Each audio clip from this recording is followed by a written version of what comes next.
14장 하나님의 섭리 가운데 직장에서의 특별한 일이나 다른 어떤 사유로 인해 몇몇 가정의 사람들이 각자의 가정을 떠나 해외에서 함께 모이게 되었을 때에는 그들이 어디를 가더라도 하나님께서 그들과 함께 하실 것이기에 그 가운데서 그 모임을 인도하기에 가장 적합하다고 판단되는 사람을 주의하여 세워 기도와 감사의 의무를 다하는 일에 소홀하지 않도록 해야 한다. 아울러 그러한 모임 가운데서는 부정한 대화를 하지 않도록 하며 덕을 세우는 선한 말을 하여 이를 듣는 자들에게 은혜를 끼칠 수 있도록 해야 한다.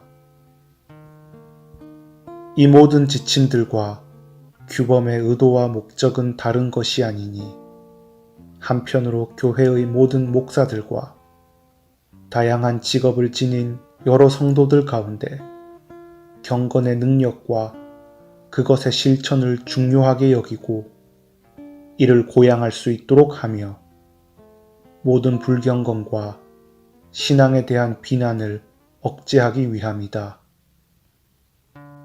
또 다른 한편으로는 신앙훈련이라는 구실 가운데서 오류와 스캔들 그리고 분열을 일으키는 것을 막으며 공적인 교회의 사역과 예배를 무시하며 경멸할 수 있는 모임이나 관행들을 허용하지 않기 위함이다. 아울러 그리스도인으로서의 의무를 소홀히 하거나 진리와 평화에 반하는 육에 속한 악행을 제지하기 위함이다. 해설입니다.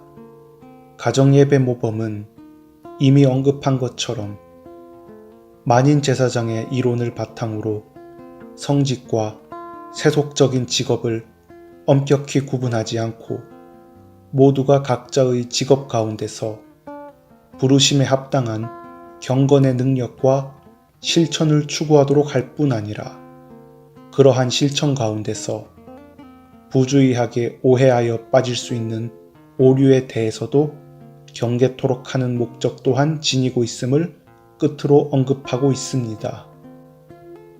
그런데 현대의 교회들에서는 급속한 세속화가 이루어지고 있는데 그러한 세속화의 주된 원인 가운데 하나가 또한 만인제사장의 이론에 대한 오해와 그로 말미암은 오류에 기인하고 있습니다.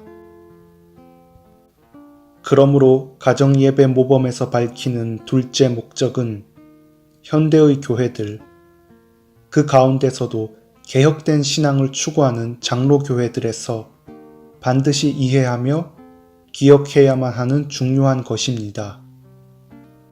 여기서 가정예배 모범의 둘째 목적에 대해 좀 더 구체적으로 살펴보면 먼저 신앙훈련이라는 구실 가운데서 오류와 스캔들 그리고 분열을 일으키는 것을 막기 위함이라고 했으니 이는 6장과 7장 그리고 스캔들에 관해서는 13장의 문구에서 주로 경계했던 내용입니다. 두 번째로 공적인 교회의 사역과 예배를 무시하며 경멸할 수 있는 모임이나 관행들을 허용하지 않기 위함이라고 했는데 가정예배를 비롯한 기타의 모든 사적인 모임들은 예배당에서 공적으로 모여서 드리는 예배나 사역에 방해를 초래하지 않도록 주의할 것을 언급하고 있습니다.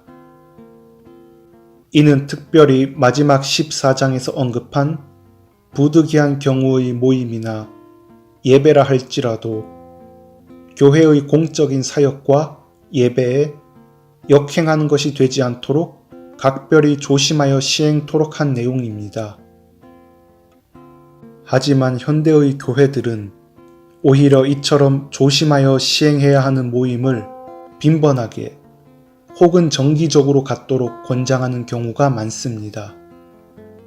여러 차례 언급한 셀교회론에 근거한 목회나 평신도 사역자론과 같은 프로그램들에서는 작은 모임들의 활성화와 그 가운데서의 소위 평신도 리더십이 강조되곤 하는데, 그러한 프로그램들은 오히려 가장에 의해 실시되도록 한 가정예배에 방해가 되거나 그러한 프로그램으로 말미암아 교회의 분란을 초래한 것 같은 피해 사례들이 빈번하게 노출된다는 점에서 우려할 만한 프로그램들이라 하겠습니다.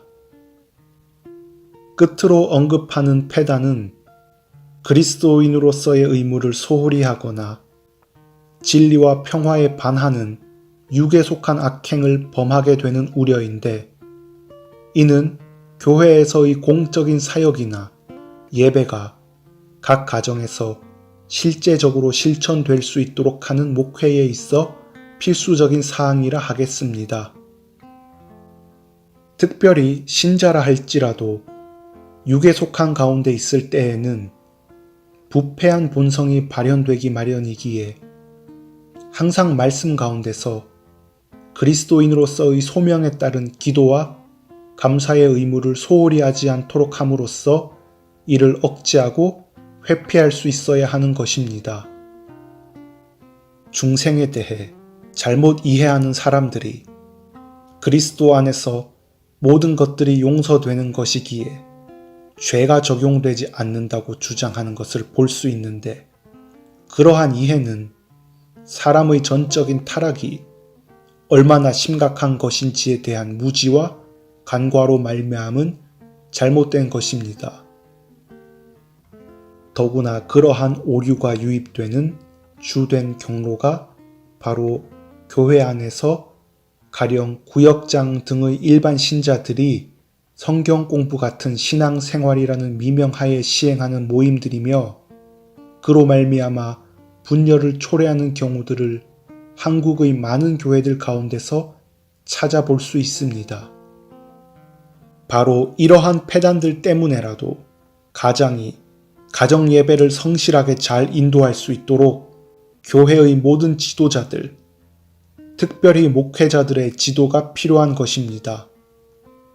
마치 교회가 공적인 부르심 가운데서 목회 사역자인 목사를 세우듯이 동시에 신자들의 가정에 대해서도 가장을 세워 자기 가정에 대한 목회 사역을 감당할 수 있도록 지원하고 지도해야 마땅한 것입니다.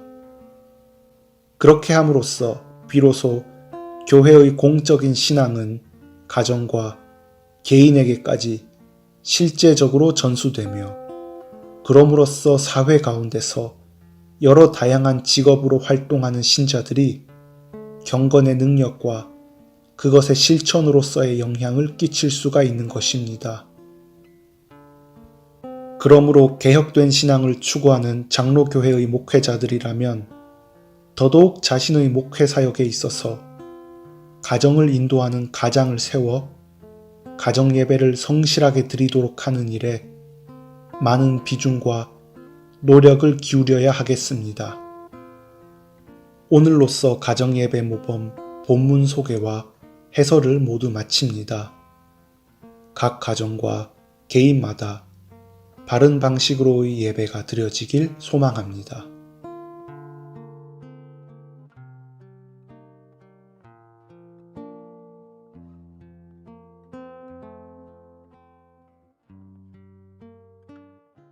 땅의